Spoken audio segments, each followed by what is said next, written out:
अगर आप चाहते हैं डिस्को स्टूडियो शक्तिमान राजा का पहला वीडियो सबसे पहले आप तक पहुंचे, तो प्लीज हमारे चैनल को सब्सक्राइब करें और साथ में बेल आइकन को दबाना ना भूलें।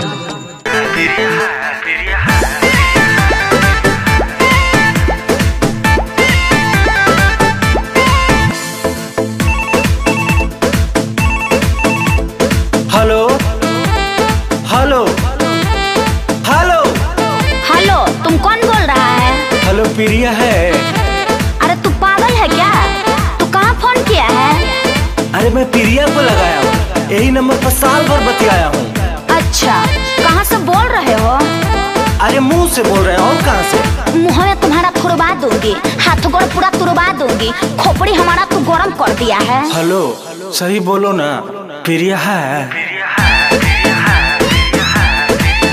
हेलो प्रिया है। अरे ये रॉन्ग नंबर है। 9 नंबर है, हम गिन के 10 नंबर लगाए हैं और तुम कल ही से कह रही हो कि 9 नंबर है।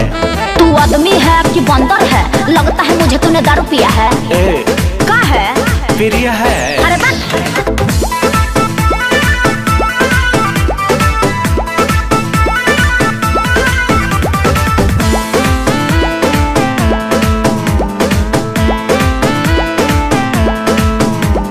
लगता है तूने मुझे छीन लिया है, प्रिया का मोबाइल तूने छीन लिया है। बतिया हमारा कहे मानती नहीं, बढ़िया से मुझे पहचानती नहीं। बोलेगा ज्यादा, मारेंगे तबड़ा की कनपटिया झनझन आ जाएगा।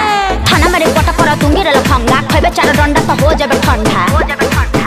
प्यारी करने से कोई रोक सकता नहीं, हम दीवाना हूँ किसी से डर लगता नहीं।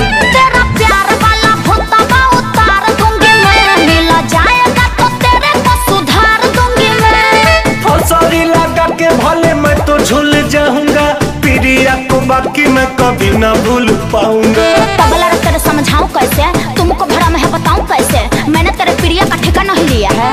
हेलो प्रिया है। अरे यहाँ कोई प्रिया उरिया नहीं है। हमको पता है प्रिया वही है।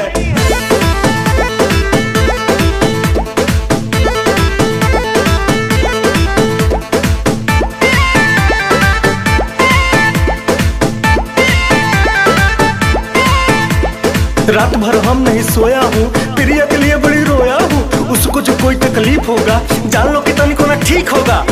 तुमको भी मारेंगे और तुम्हारे प्रिया को भी मारेंगे, समझे? इतना बता दे खाली कहाँ तेरा घर है, पता चल जाएगा तू कैसा लोग घर है। यदि बात न कराओगी तो आऊंगा वहीं, मैं तो प्रिया के बिना रह पाऊंगा नहीं। प्यार करने का झूठा ही ड्रामा करते हो, बन के रोड छापा मजनू हंगामा करते हो।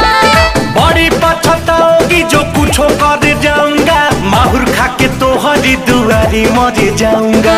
करोगे बिया है जो दिखाओगे कसम, प्रिया से बात करवाए तब हम, उसको फंसा के खाली मजा तूने लिया है। तो हार क्रिया हमार जान है प्रिया। ये बताओ उसके लिए तूने क्या किया है? अरे जिससे तुम बतिया रही हो मोबाइलिया हम ही ने दिया है, बोलिए ना प्रिया है। हाँ तो लो बतिया लो अपनी प्रिया से। हेलो प्रिया, ये सब कहाँ हो रहा है? तुम हंस रही हो, हमारा दिल रो रहा है। अरे पागल, भाभी तुम्हारा टेस्ट ले रही थी। प्रिया, प्रिया, प्रिया।